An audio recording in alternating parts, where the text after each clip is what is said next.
Hello everyone, welcome to SPC centre. This is Prashant Kumar. Friends, आज के इस वीडियो में मैं आप लोगों के साथ एमपीपीसीएस प्रीलिम्स एग्जामिनेशन 2025 के प्रश्न पत्रों को मैं डिस्कस करूंगा।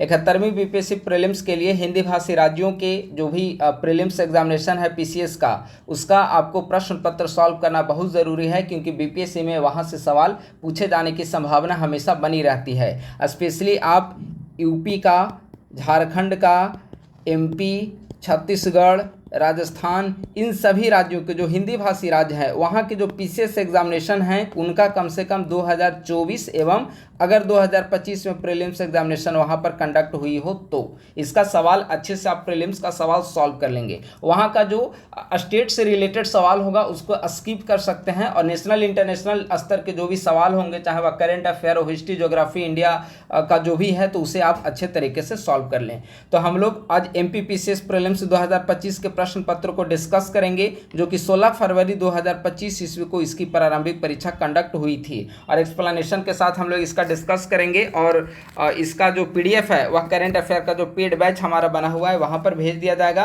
अगर आप लोग नए हैं तो हमारे यूट्यूब चैनल को सब्सक्राइब कर लें, और हमारे टेलीग्राम ग्रुप का आप लोग जरूर ज्वाइन कर लें। @ISPC सेंटर हमारा टेलीग्राम ग्रुप है, और इस वीडियो के डिस्क्रिप्शन बॉक्स में भी टेलीग्राम ग्रुप का लिंक दिया गया है, तो आप लोग उससे ज्वाइन कर लेंगे। ठीक है, आइए हम लोग डिस्कशन प्रारंभ करते हैं। पहला सवाल है, कांची का कैलाशनाथ मंदिर किस शैली में बना हुआ है? देखिए, कांची का कैलाशनाथ मंदिर किसके द्वारा निर्मित किया गया था? नरसिंह वर्मन द्वितीय के द्वारा इस कांची के कैलाशनाथ मंदिर का निर्माण किया गया था, नरसिंह वर्मन द्वितीय के द्वारा। और नरसिंह वर्मन द्वितीय को राजसिम्हा के नाम से भी जाना जाता था। ठीक है, तो किस शैली में निर्मित किया गया था? राजसिम्हा शैली में। नरसिंह वर्मन द्वितीय बेसिकली किस वंश के शासक थे? पल्लव वंश के शासक थे। ठीक है, पल्लव वंश। तो आप लोग कांची के कैलाशनाथ मंदिर से संबंधित इतनी चीज़ों को याद रखेंगे। किस शैली में बना हुआ है? राजसिम्हा शैली में। किसके द्वारा निर्माण किया गया? नरसिंह वर्मन द्वितीय के द्वारा। किस वंश से संबंधित है? तो पल्लव वंश से संबंधित है। अगला सवाल, इसको स्किप करते हैं हम लोग। उसके बाद देखिए, जो बीपीएससी के लिए इंपॉर्टेंट होंगे उसे ही मैं यहाँ पर आपके साथ डिस्कस करूँगा। ठीक है, अगला सवाल है, राज्य पुनर्गठन अधिनियम 1956 के अनुसार कितने राज्य और केंद्र शासित प्रदेश बनाए गए थे? बताइए, बहुत आसान प्रश्न है। जब राज्य पुनर्गठन आयोग 1956 आया था तो उस दौरान कितने राज्य और केंद्र शासित प्रदेशों का निर्माण किया गया था? तो 14 + 6, 14 राज्य और 6 केंद्र शासित प्रदेश का निर्माण किया गया था। वर्तमान समय में कितने राज्य और कितने केंद्र शासित प्रदेश हैं? तो वर्तमान समय में 28 + 8, 28 राज्य हैं और 8 केंद्र शासित प्रदेश हैं। अगला सवाल है, मुस्लिम लीग ने प्रत्यक्ष कार्यवाही दिवस मनाने की घोषणा कब की थी? प्रत्यक्ष कार्यवाही दिवस, सीधी कार्यवाही मुस्लिम लीग के द्वारा कब घोषणा किया गया? तो 16 अगस्त 1946 ईस्वी को। इसका करेक्ट आंसर हो जाएगा बी। अगला सवाल है, 6 अप्रैल 1930 की तिथि भारत के इतिहास में अच्छी तरह जानी जाती है क्योंकि यह तिथि संबंधित है। देखिए, 6 अप्रैल 1930 जैसे ही आप यहाँ पर आप देखेंगे आपके मस्तिष्क में आ जाना चाहिए था। 1930 का समय किस आंदोलन से संबंधित है? तो सिविल डिसओबीडियंस मूवमेंट, सविनय अवज्ञा आंदोलन। सविनय अवज्ञा आंदोलन के दौरान 12 मार्च से लेकर 5 अप्रैल तक का, 5 अप्रैल 1930 यह दांडी मार्च हुआ था, और 6 अप्रैल को महात्मा गांधी के नेतृत्व में नमक कानून को तोड़ा गया था। तो किससे संबंधित है 6 अप्रैल 1930 की तिथि? महात्मा गांधी के द्वारा दांडी यात्रा से। 5 का आंसर हो जाएगा डी। अगला सवाल है, भारत में किसी राज्य को विशेष दर्जा देने के लिए निम्नलिखित में से कौन सा पैरामीटर सामान्यतः स्वीकार नहीं किया जाता है? ठीक है, किसी भी राज्य को विशेष राज्य का दर्जा देने के लिए निम्नलिखित में से कौन सा पैरामीटर स्वीकार नहीं किया जाता है? पहला ऑप्शन है पहाड़ी व कठिन भूभाग, या बिल्कुल सही है, विशेष राज्य का दर्जा देने का एक प्रमुख मापदंड है। दूसरा, कम जनसंख्या घनत्व, यह भी ठीक है। तीसरा, अनुसूचित जाति व जनजाति की बड़ी आबादी, ऐसा विशेष राज्य के दर्जा देने के लिए कोई प्रावधान ऐसा शामिल नहीं है। चौथा, अंतर्राष्ट्रीय सीमाओं के साथ रणनीतिक स्थान, ये तो ठीक है। ठीक है, तो इसका करेक्ट आंसर 6 का क्या हो जाएगा? सी।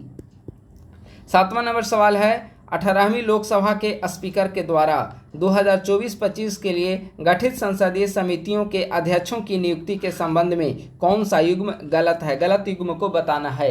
लोक लेखा समिति के अध्यक्ष केसी वेणुगोपाल, सही है। प्राक्कलन समिति बैजयंत पांडा, गलत है। प्राक्कलन समिति के अध्यक्ष कौन थे? संजय जायसवाल, ये बिहार से ही संबंधित है, संजय जायसवाल, ठीक है। अनुसूचित जाति और जनजाति कल्याण समिति फग्गन सिंह कुलस्ते, बिल्कुल सही है। अन्य पिछड़ा वर्ग कल्याण समिति गणेश सिंह, यह भी सही है। तो इसका गलत कौन हो गया? प्राक्कलन समिति इसका गलत हो गया, क्योंकि प्राक्कलन समिति के अध्यक्ष बैजयंत पांडा नहीं बल्कि संजय जायसवाल थे, ठीक है। तो 7 का करेक्ट आंसर हो जाएगा बी। अगला 8वां नंबर सवाल है, यह करेंट अफेयर से संबंधित है। 2023 में हांगझाऊ चीन में हुए एशियाई खेलों में भारतीय स्वर्ण पदक विजेताओं के लिए निम्नलिखित में से कौन से एथलीट या खेल युग्म गलत हैं? तजिंदर पाल सिंह तूर शॉटपुट पुरुष, सही है। अविनाश सावले 3000 मीटर, यह भी सही है। पारुल चौधरी 5000 मीटर महिला, यह भी सही है। अन्नू रानी 100 मीटर स्प्रिंट महिला, गलत है। अन्नू रानी को बेसिकली स्वर्ण पदक प्राप्त हुआ था, स्वर्ण पदक भाला फेंक में, महिला भाला फेंक में, ठीक है। तो यह सुमेलित नहीं है, तो यह गलत हो जाएगा। अगला सवाल है, निम्नलिखित में से कौन सा देश और भारत के साथ संयुक्त सैन्य अभ्यास का युग्म गलत है? यानी कि भारत का किस देश के साथ कौन सा युद्धाभ्यास आयोजित किया जाता है, इस संदर्भ में कौन सा गलत है, इसे बताना है। पहला, रूस, भारत और रूस के बीच इंद्र युद्धाभ्यास, सही है। भारत और किर्गिस्तान के बीच खंजर, यह भी सही है। लमितिया भारत और सेशल्स के बीच, यह भी सही है। युद्धाभ्यास भारत और थाईलैंड के बीच, गलत है। युद्धाभ्यास जो है वह भारत प्लस यूएसए के बीच किया जाने वाला एक अभ्यास है, ठीक है। और थाईलैंड के साथ जो भारत का युद्धाभ्यास होता है उसे कहा जाता है मैत्री, ठीक है। तो इसका 9 का सुमेलित नहीं है, तो इसका आंसर हो जाएगा डी। अगला सवाल देखिए, 10 नंबर इंपॉर्टेंट नहीं है। 11 नंबर एमपी का स्पेशल, देखिए एमपी स्पेशल का सवाल है, ठीक है। तो जो वहाँ के स्टेट से रिलेटेड सवाल होंगे उसे हम लोग सॉल्व नहीं करेंगे। अगला 12 नंबर सवाल, भारतीय संविधान के अनुच्छेद 338 के अंतर्गत निम्नलिखित में से किस आयोग के गठन की बात कही गई है? आर्टिकल 338, ठीक है। तो देखिए आर्टिकल 338 जो है वह राष्ट्रीय अनुसूचित जाति आयोग से संबंधित है। ये तीनों संवैधानिक आयोग नहीं हैं, इसका वर्णन संविधान के किसी भी आर्टिकल में नहीं किया गया है। लेकिन अनुसूचित जाति आयोग जो है इसका वर्णन आर्टिकल 338 में किया गया है। और आर्टिकल 338A जो है वह अनुसूचित जनजाति national commission for schedule tribes ST से संबंधित है। तो आर्टिकल 338 अनुसूचित जाति आयोग, 338A अनुसूचित जनजाति आयोग और आर्टिकल 340 पिछड़ा वर्ग आयोग ओबीसी आयोग, ठीक है। तो इसे आप लोग याद रखेंगे, 12 का करेक्ट आंसर हो जाएगा डी। अब आइए 13 नंबर सवाल, मुख्यमंत्री लाडली बहना योजना, यह भी मध्य प्रदेश का सवाल है, ठीक है। किससे संबंधित है? तो इसका उद्देश्य है महिलाओं के स्वास्थ्य एवं पोषण, यह एमपी से संबंधित है। हम लोग आगे बढ़ रहे हैं, यह भी देखिएगा तो एमपी स्पेशल से संबंधित है, स्टेट से संबंधित है। 14 नंबर भी स्किप कर रहे हैं, ठीक है। अब आइए 16 नंबर सवाल। 16 नंबर सवाल है, मार्च 2023 तक भारत में इनमें से कौन से राज्य में सौर ऊर्जा की स्थापित क्षमता सर्वाधिक थी? तो मार्च 2023 में देखें या फिर वर्तमान समय में देखें, सौर ऊर्जा की सर्वाधिक क्षमता राजस्थान है, ठीक है। तो 16 का प्रश्न के अनुसार करेक्ट आंसर क्या हो जाएगा? सी। अगला सवाल है, दशक 2001 से 11 में किस राज्य की जनसंख्या वृद्धि दर भारत में सर्वाधिक रही है? तो आप 2011 की जनगणना को पढ़िए तो सबसे ज़्यादा जो जनसंख्या वृद्धि दर जो है दशकीय जनसंख्या वृद्धि दर वह मेघालय का रहा है, लगभग 27%, 27-28 के बीच में रहा है इसका दशकीय जनसंख्या वृद्धि दर। तो 17 का आंसर हो जाएगा सी। इनमें से कौन से चक्रवात ने नवंबर-दिसंबर 2024 में तमिलनाडु के तटीय भाग को प्रभावित किया था?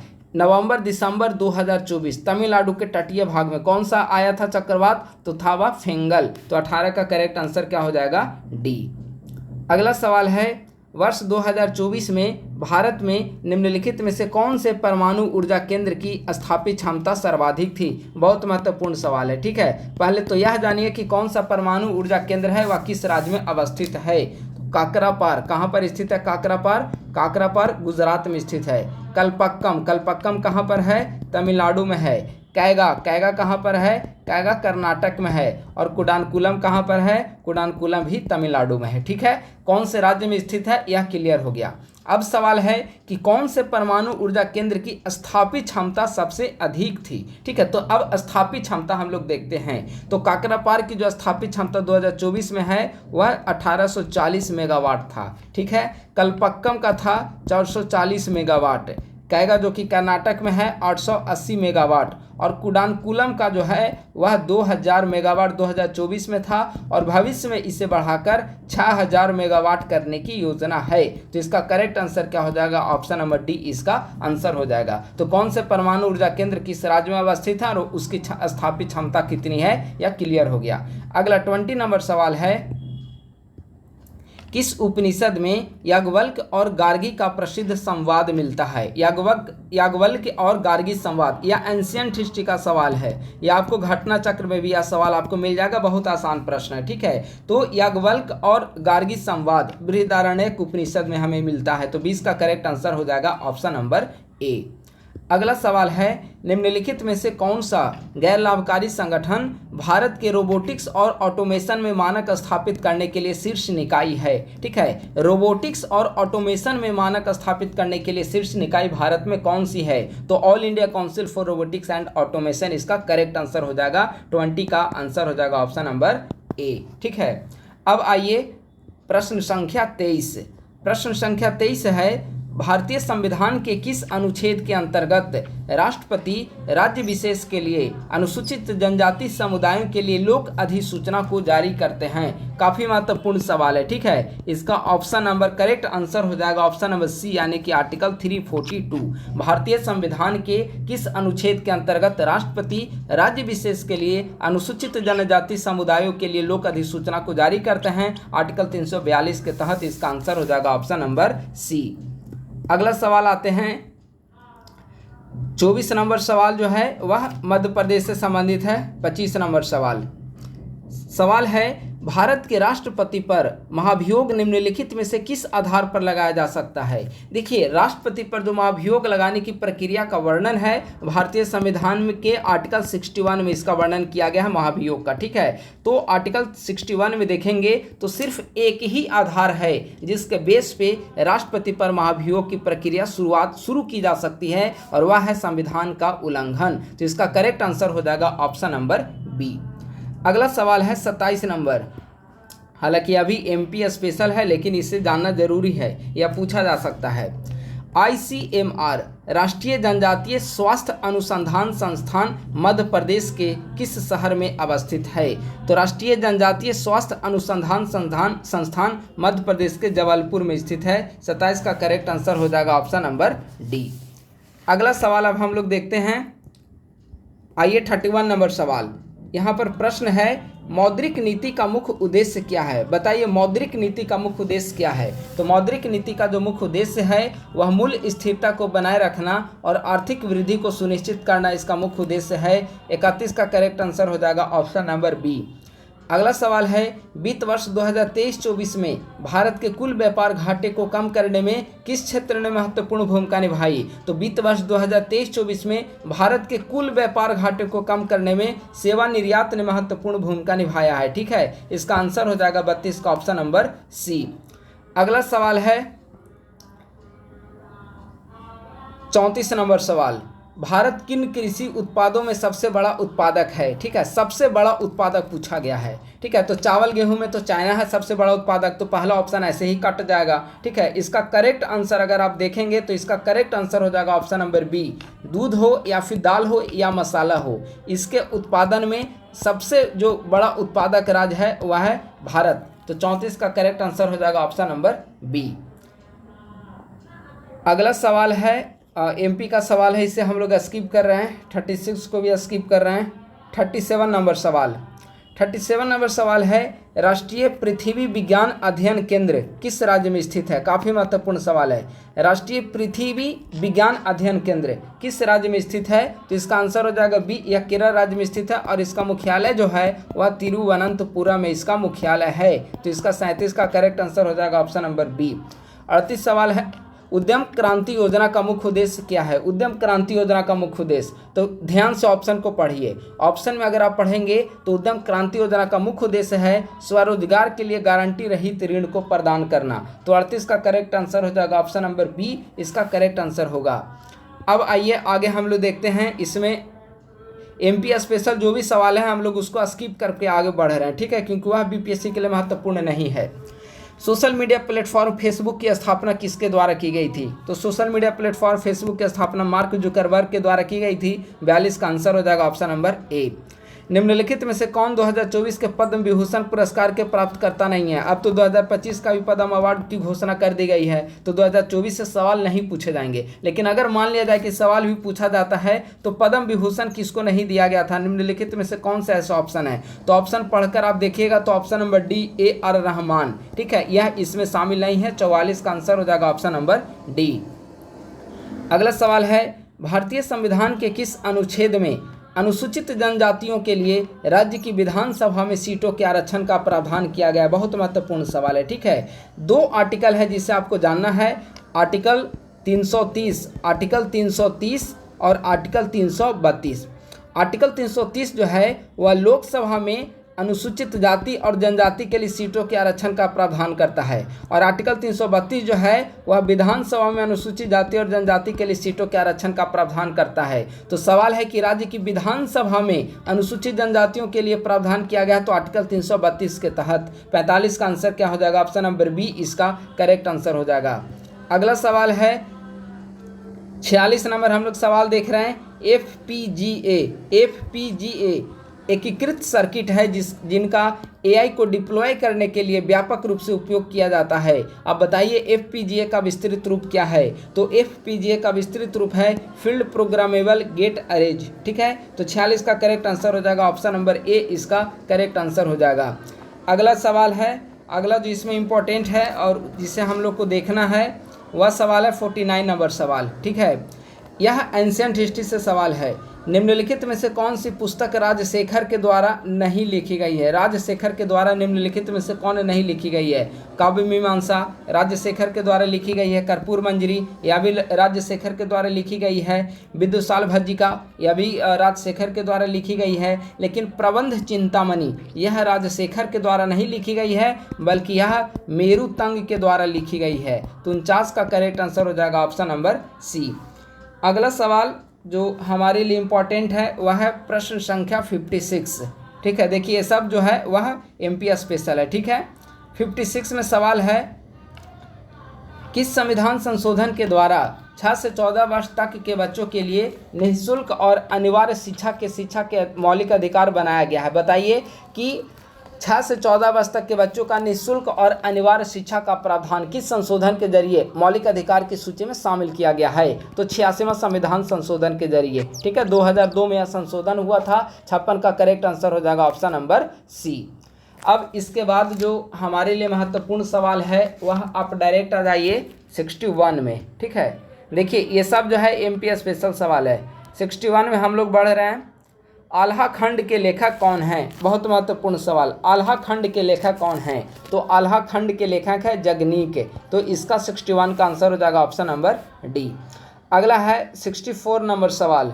64 नंबर सवाल है, निम्नलिखित में से कौन सी मानव शरीर में सबसे छोटी मांसपेशी है? मानव शरीर में सबसे छोटी मांसपेशी कौन सी है? तो अस्टेपिडियस मानव शरीर की सबसे छोटी अस्थि है जो कि मध्य कान में स्थित है। तो इसका 64 का क्या हो जाएगा? ऑप्शन नंबर सी 64 का करेक्ट आंसर हो जाएगा। अगला प्रश्न संख्या है 66, सत्कार्यवाद किस दर्शन का मुख्य आधार है? सत्कार्यवाद किस दर्शन का मुख्य आधार है? तो सत्कार्यवाद सांख्य दर्शन का मुख्य आधार है। 66 का करेक्ट आंसर हो जाएगा ऑप्शन नंबर सी। अगला सवाल है, किस आश्रम में रहते हुए मनुष्य को 5 महायज्ञों का अनुष्ठान करना पड़ता था? बहुत महत्वपूर्ण सवाल है। किस आश्रम में रहते हुए मनुष्य को 5 महायज्ञ का अनुष्ठान करना पड़ता था? पहले यह समझिए कि 5 महायज्ञ में कौन कौन से यज्ञ शामिल होते हैं। तो इसके अंतर्गत ब्रह्म यज्ञ है, देव यज्ञ है, पितृयज्ञ है, मनुष्य यज्ञ है और भूत यज्ञ है, ठीक है। ये 5 महायज्ञ का अनुष्ठान करना पड़ता था जब व्यक्ति अपनी गृहस्थ आश्रम में होता था। तो 67 का करेक्ट आंसर हो जाएगा ऑप्शन नंबर बी। तमिलनाडु में वैष्णव धर्म का प्रचार अलवार संतों के द्वारा किया गया। अलवार संतों में एकमात्र महिला साध्वी कौन थी? यह भी सवाल आपको घटना चक्र में मिल जाएंगे। ठीक है, एकमात्र महिला साध्वी कौन थी अलवार संतों में? तो अंडाल एकमात्र महिला साध्वी थी। 68 का करेक्ट आंसर हो जाएगा ऑप्शन नंबर डी। वर्ष 2021-22 में इनमें से कौन सा राज्य देश में क्षेत्रफल में द्वितीय और दालों के उत्पादन में प्रथम स्थान पर रहा? दाल के उत्पादन में प्रथम स्थान पर तो हो जाएगा मध्य प्रदेश। और सोयाबीन का भी सबसे ज़्यादा उत्पादन मध्य प्रदेश में, इसीलिए सोया प्रदेश मध्य प्रदेश को कहा जाता है। 69 का option number D correct answer है। अब आइए 70 नंबर ऑप्शन। प्रत्येक वाद के लिए अलग अलग ब्राह्मण ग्रंथ लिखे गए, यजुर्वेद से संबंधित ब्राह्मण ग्रंथ कौन सा है? प्रत्येक वेद के लिए, ठीक है, प्रत्येक वेद के लिए अलग अलग ब्राह्मण ग्रंथ लिखे गए हैं। अब बताइए कि यजुर्वेद से संबंधित ब्राह्मण ग्रंथ कौन सा है? तो हम लोग एक एक करके यहाँ पर चारों ऑप्शन को हम लोग देख लेंगे। ठीक है, पहला है गोपथ। गोपथ ब्राह्मण जो है वह गोपथ ब्राह्मण अथर्ववेद से संबंधित है। दूसरा है पंचविश एवं जैमिनीय। पंचविश जो है, पंचविश ब्राह्मण ग्रंथ जो है वह सामवेद से संबंधित है। ऐतरेय और कौशितकी जो है वह ऋग्वेद से संबंधित है। और तैतरेय एवं शतपथ ब्राह्मण जो है वह यजुर्वेद से संबंधित है। तो 70 का करेक्ट आंसर हो जाएगा ऑप्शन नंबर डी, 70 का करेक्ट आंसर होगा। अगला सवाल है 71 नंबर प्रश्न है। कथन 1, संविधान सभा की पहली बैठक 9 दिसंबर 1946 को नई दिल्ली में हुई थी। बिल्कुल सही है, संविधान सभा की पहली बैठक 9 दिसंबर 1946 को नई दिल्ली में हुई थी। दूसरा, जवाहरलाल नेहरू को संविधान सभा में आमंत्रित नहीं किया गया था। यह गलत है, क्योंकि जवाहरलाल नेहरू संविधान सभा में आमंत्रित थे, तभी तो उन्होंने उद्देश्य प्रस्ताव को 13 दिसंबर को पेश किया था, उद्देश्य प्रस्ताव को। ठीक है, यानी कि पहला सही है, दूसरा स्टेटमेंट जो है वह गलत है। तो इसका ऑप्शन नंबर सी को हम लोग पढ़ेंगे। ऑप्शन नंबर सी जो है वह क्या कह रहा है? कथन 1 सही है, जबकि कथन 2 इसका गलत है। ठीक है, अगला सवाल आइए 73 नंबर सवाल देखिए। भारतीय संविधान के संदर्भ में आधारभूत ढांचा सिद्धांत का प्रतिपादन सर्वप्रथम निम्नलिखित में से किस मामले में किया गया? बहुत महत्वपूर्ण सवाल है। आधारभूत ढांचा या मूलभूत ढांचे सिद्धांत का प्रतिपादन माननीय सर्वोच्च न्यायालय के द्वारा 1973 ईस्वी में प्रतिपादित की गई केशवानंद भारती बनाम केरल मामले में किया गया। तो 73 का ऑप्शन क्या हो जाएगा? डी। इसमें कहा गया कि संसद संविधान में संशोधन तो कर सकती है, लेकिन उसका मूलभूत ढांचे में संशोधन नहीं कर सकती। अगर मूलभूत ढांचे में संशोधन कर देती है तो न्यायपालिका के द्वारा उसे असंवैधानिक या शून्य घोषित किया जा सकता है। यही है मूलभूत ढांचा या आधारभूत ढांचे का सिद्धांत, जिसका प्रतिपादन केशवानंद भारती बनाम केरल मामले में 1973 में माननीय सर्वोच्च न्यायालय के द्वारा किया गया। 73 का आंसर हो जाएगा ऑप्शन नंबर डी। अगला सवाल है 74 नंबर सवाल। उच्चतम न्यायालय एवं उच्च न्यायालय के न्यायाधीशों की श्रम नियुक्ति के प्रावधानों को भारतीय संविधान में किस कमेटी की प्रकाशित अनुशंसाओं को ध्यान में रखते हुए समाविष्ट किया गया? या मॉडर्न हिस्ट्री आपको स्पेक्ट्रम में सवाल मिल जाएंगे, स्पेक्ट्रम में आपको सवाल ये मिल जाएगा। ठीक है, सप्रू समिति, सप्रू समिति यही इसी से संबंधित है। तो 74 का आंसर हो जाएगा ऑप्शन नंबर डी। अगला सवाल है, वर्तमान समय में भारतीय संविधान में संपत्ति के अधिकार को निम्नलिखित में से किस रूप में स्वीकार किया गया है? यह भी यानी कि वर्तमान समय में कानून संपत्ति का अधिकार जो है वह किस प्रकार का अधिकार है? तो संपत्ति का अधिकार कानूनी अधिकार है। देखिए, मूल संविधान में 7 प्रकार के मौलिक अधिकार प्रदान किए गए थे, लेकिन 44वां संविधान संशोधन 1978 के द्वारा संपत्ति के अधिकार को मूल अधिकार की सूची से हटा दिया गया। तो मूल अधिकार कितने बच गए? 6 मौलिक अधिकार बच गए। तो जो संपत्ति के अधिकार को मूल अधिकार की सूची से हटाया गया, तो मूल अधिकार की सूची से हटाकर उसे कानूनी अधिकार में शिफ्ट कर दिया गया आर्टिकल 300 के तहत। ठीक है, तो वर्तमान समय में यह एक कानूनी अधिकार है। 75 का आंसर हो जाएगा ऑप्शन नंबर डी। अगला सवाल है, वर्ष 2021 में भारत के कौन से राज्य में वन क्षेत्र सर्वाधिक थे? आपको लग रहा होगा कि 2021 का सवाल है। नहीं, वन रिपोर्ट हर 2 साल पे जारी की जाती है। 2021 का रिपोर्ट 2022 में आया था, फिर 2000 आप देखेंगे 2021 के बाद 2023 में पब्लिश हुआ रिपोर्ट, तो वह हमें दिसंबर 2024 में नया वन रिपोर्ट हमें देखने को मिला था। ठीक है, तो यह पुराना रिपोर्ट नहीं है, बल्कि वन रिपोर्ट पिछले वाले से संबंधित है। तो 2021 में भारत के कौन से राज्य में वन क्षेत्र सर्वाधिक था? तो इसका आंसर हो जाएगा बी, यानी कि मध्य प्रदेश में। 76 का आंसर बी। 78 नंबर सवाल है, दक्षिणी दोलन इनमें से कौन से 2 महासागरों के मध्य दोलन प्रतिरूप है? दक्षिणी दोलन कौन से 2 महासागरों के बीच में स्थित है? तो प्रशांत महासागर और हिंद महासागर। 78 का आंसर हो जाएगा ऑप्शन नंबर बी। अगला सवाल है, इनमें से कौन सा राज्य भारत में लौह अयस्क के निक्षेपित भंडार में प्रथम स्थान पर था। लौह अयस्क के निक्षेपित भंडार में पहले स्थान पर था कर्नाटक। कर्नाटक में कई सारे लौह अयस्क के वहाँ पर केंद्र हैं। आप जाइएगा चित्रदुर्ग को देख सकते हैं, वहाँ पे भी वह लौह अयस्क के लिए प्रसिद्ध है। आप बल्लारी को देख सकते हैं, वह भी लौह अयस्क के लिए प्रसिद्ध है। ठीक है, तो 79 का करेक्ट आंसर हो जाएगा ऑप्शन नंबर सी। अगला सवाल है, निम्नलिखित में सबसे लंबी नदी कौन सी है? ऑप्शन के अनुसार बताना है सबसे लंबी नदी कौन है। ऐसे सबसे लंबी नदी कौन सी है? गंगा सबसे लंबी नदी है, लेकिन यहाँ पर ऑप्शन में नहीं दिया गया है, तो ऑप्शन में इसका करेक्ट आंसर हो जाएगा ऑप्शन नंबर डी, यानी कि गोदावरी नदी। गोदावरी नदी की लंबाई है 1465 किलोमीटर। तभी तो आप देखेंगे कि गोदावरी को दक्षिण की गंगा कहा जाता है, यानी कि जिस प्रकार से गंगा नदी की लंबाई है उसी प्रकार से दक्षिण में अगर कोई नदी गंगा को रिप्लेस कर सकती है तो वह है गोदावरी नदी। हर नदी का अपना अपना इंपॉर्टेंस है, किसी को रिप्लेस नहीं किया जा सकता, लेकिन सबसे लंबी नदी अगर गंगा विकल्प नहीं दिया गया हो और चारों विकल्प में से किसी एक को देखना हो तो वह हो जाएगा गोदावरी। 1465 किलोमीटर या लंबी नदी है जिसे दक्षिण की गंगा कहा जाता है। 80 का हो जाएगा आंसर डी। अगला सवाल है, 15 नवंबर को जनजातीय गौरव दिवस किस जनजातीय नायक के जन्मदिन के सम्मान में आयोजित किया जाता है? तो जनजातीय गौरव दिवस भगवान बिरसा मुंडा। 81 का आंसर हो जाएगा option number C. T20 world cup final 2024 के संबंध में कौन सा कथन गलत है? ठीक है, पहला है यह दक्षिण अफ्रीका में खेला गया, पहला स्टेटमेंट ही इसका गलत हो गया है। ठीक है, यह दक्षिण अफ्रीका में नहीं बल्कि USA और वेस्ट इंडीज के मध्य से इसे आयोजित किया गया था। ठीक है, तो इसका करेक्ट आंसर हो जाएगा, कौन सा गलत है? तो ऑप्शन नंबर ए इसका गलत है। अब आइए प्रश्न संख्या 86 की ओर। 86, राष्ट्रीय अंतरिक्ष दिवस कब मनाया जाता है? अब बताइए, राष्ट्रीय अंतरिक्ष दिवस कब मनाया जाता है? 23 अगस्त को मनाया जाता है। पहली बार 23 अगस्त 2023 को मनाया गया था। क्यों मनाया गया था? तो चंद्रयान 3 की सफल लैंडिंग की खुशी में, चंद्रयान 3 की सफल लैंडिंग की खुशी में। 86 का आंसर हो जाएगा ऑप्शन नंबर सी। भारत सरकार ने पर्यावरण की गुणवत्ता की रक्षा और सुधार के लिए पर्यावरण संरक्षण अधिनियम कब पारित किया था? ठीक है, तो इसका आंसर हो जाएगा बी, 1986 ईस्वी में पारित किया था। समुदाय का वह संपूर्ण क्रम जो किसी दिए गए क्षेत्र में क्रमिक रूप से बदलता है क्या कहलाता है? इसका आंसर हो जाएगा क्रमक। भारतीय पेट्रोलियम संस्थान कहाँ पर स्थित है? भारतीय पेट्रोलियम संस्थान देहरादून में स्थित है। 89 का आंसर हो जाएगा ऑप्शन नंबर डी। इसके बाद यह MP स्पेशल सवाल है। फिर आइए प्रश्न संख्या, चलिए 91 भी हम लोग देख लेते हैं। राष्ट्रीय किशोर स्वास्थ्य कार्यक्रम में किस आयु वर्ग के बच्चे या किशोर सम्मिलित हैं? देखिए, राष्ट्रीय किशोर जो स्वास्थ्य कार्यक्रम है उसमें 10 से 19 आयु वर्ग के बच्चों को या किशोर को इसके अंतर्गत शामिल किया गया है। तो इसका आंसर हो जाएगा ऑप्शन नंबर डी। विधि एवं न्याय मंत्रालय भारत सरकार के द्वारा भारत के राजपत्र में प्रकाशित द बायोलॉजिकल डाइवर्सिटी एक्ट 2023 किस दिनांक को प्रकाशित किया गया था? तो इसका करेक्ट आंसर हो जाएगा सी, 3 अगस्त को। हालांकि ऐसा सवाल नहीं पूछा जाएगा। ठीक है, वह लेटेस्ट एग्जामिनेशन था तो सवाल पूछ लिया गया। ठीक है, लेकिन उसको हम लोग स्किप कर सकते हैं। अगला सवाल काफ़ी महत्वपूर्ण सवाल है।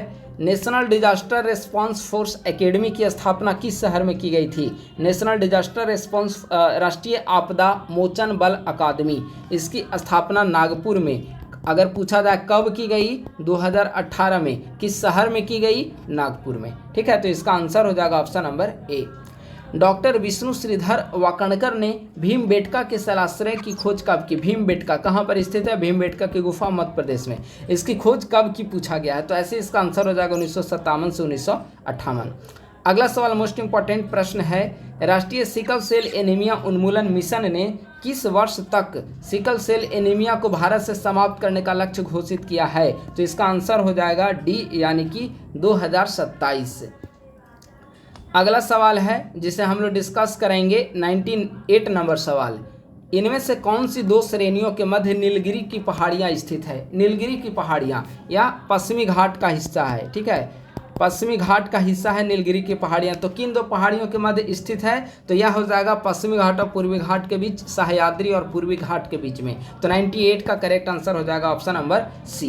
ठीक है, तो इस प्रकार से MPPCS वहाँ पर 100 सवाल पूछे जाते हैं। यहाँ पर जैसे BPSC प्रीलिम्स में 150 सवाल पूछे जाते हैं, तो उसी प्रकार से MPPCS में आप देखेंगे जब प्रीलिम्स एग्जामिनेशन कंडक्ट होती है तो वहाँ पर 100 सवाल पूछे जाते हैं। और BPSC की तुलना में इसका स्टैंडर्ड लो है। आपने सवाल को सॉल्व करते हुए में आपने देखा होगा, इसका स्टैंडर्ड बीपीएससी की तुलना में थोड़ा लो है, लेकिन हर एक सवाल को आपको अच्छे तरीके से सॉल्व कर लेना है, ठीक है, ताकि किसी को कोई दिक्कत ना हो। और हर एक एग्जामिनेशन के लिए आपको हमेशा तैयार रहना है। जितने भी हिंदी भाषी राज्य हैं उनका पीसीएस का एग्जामिनेशन का आप लोग अच्छे तरीके से सॉल्व कर लीजिए। कुछ को यूट्यूब चैनल पर डिस्कस किया जाएगा, कुछ को पेड बैच वाले में पीडीएफ के रूप में भेज दिया जाएगा। पेड बैच वाले के बारे में थोड़ा संक्षिप्त जानकारी आप लोग ले लीजिए। हमारी टीम आईएसपीसी सेंटर के द्वारा 71वीं बीपीएससी प्री के लिए एक करंट अफेयर का पेड बैच लॉन्च किया गया है। इस पेड बैच का 1 साल का फ़ी है 500 रुपया, वन टाइम पेमेंट है, और पूरे 1 साल का फ़ी है 500 रुपया, यानी कि केवल आपको ग्रुप में ज्वाइन करने के लिए आपको 500 पे करना होगा। इसके बाद सारे कंटेंट वहां पर आपको मिलते रहेंगे 71वीं बीपीएससी प्रीलिम्स होने तक। इसमें हम लोग सितंबर 2024 ईस्वी से लेकर प्रतियोगिता दर्पण का monthly wise current affair notes अभी तक का जिसे प्रोवाइड किया जा चुका है जून तक का, बिहार करंट अफेयर का नोट सितंबर 2024 से प्रोवाइड किया जा रहा है। इसके अलावा परीक्षा मंथन मैगजीन की नोट शॉर्ट नोट्स प्रोवाइड किया जा रहा है। विजन आईएएस जनवरी 2025 से प्रारंभ हुआ है। इसके अंतर्गत सिर्फ उन सेक्शन को डिस्कस किया जाएगा जो प्रीलिम्स के लिए इंपॉर्टेंट है, पूरी मैगजीन को नहीं, जहां से प्रीलिम्स के लिए सवाल पूछे जा सकते हैं, ठीक है। इसके अलावा बिहार का budget economic survey, union budget economic survey, इसके अलावा बिहार का हिस्ट्री तीनों section, ancient history, medieval history और मॉडर्न हिस्ट्री, प्लस में बिहार का ज्योग्राफी, इसका भी नोट्स यहाँ पर शॉर्ट नोट्स के रूप में आपको प्रोवाइड किए जाएंगे, ठीक है। तो आप लोग हमारे करेंट अफेयर पेड बैच से जुड़ सकते हैं, ये सारे कंटेंट दिए जाएंगे। इसके अलावा जो भी यूट्यूब चैनल पर डिस्कस किया जाएगा प्रीलिम्स से संबंधित test series material, question paper, उन सभी को पीडीएफ के रूप में यहाँ पर इस ग्रुप में प्रोवाइड किया जाएगा। ग्रुप में जुड़ने के लिए 8375934036 या 9870564701, ये दो में से किसी भी नंबर पे कॉल या मैसेज करके संपर्क कर सकते हैं, या फिर RS 500 रुपये चार्ज लग रहे हैं। गूगल पे, फ़ोन पे, पेटीएम, दो में से किसी भी नंबर पे आप लोग गूगल पे, फ़ोन पे या पेटीएम करके किसी भी नंबर पे आप लोग पेमेंट का स्क्रीनशॉट भेज सकते हैं। दोनों व्हाट्सएप, टेलीग्राम पे नंबर अवेलेबल है, गूगल पे, फ़ोन पे, पेटीएम, हर जगह दोनों नंबर अवेलेबल है। तो 500 रुपये पेमेंट करके आप पेमेंट का स्क्रीनशॉट भेजकर आप हमारे पेड ग्रुप से जुड़ सकते हैं। 71वीं बीपीएससी प्रीलिम्स होने तक सारे कंटेंट आपको मिलते रहेंगे। प्रीलिम्स चाहे अगस्त में हो, डेट हालांकि 30 अगस्त को दे दी गई है, ठीक है। तो उस समय के लिए सारे कंटेंट आपको, मटेरियल आपको इस ग्रुप में मिलता रहेगा। टेलीग्राम पे पेड ग्रुप बना हुआ है, वहीं पे आपको ऐड किया जाएगा। तो बस आज के वीडियो में इतना ही। इसका भी पीडीएफ जो है इसी पेड ग्रुप में आप सभी को जल्दी अवेलेबल करा दिया जाएगा। अगर आप लोग नए हैं तो यूट्यूब चैनल को जरूर सब्सक्राइब करें और अपने दोस्तों के साथ भी इसे साझा करें। थैंक यू सो मच, बहुत बहुत धन्यवाद।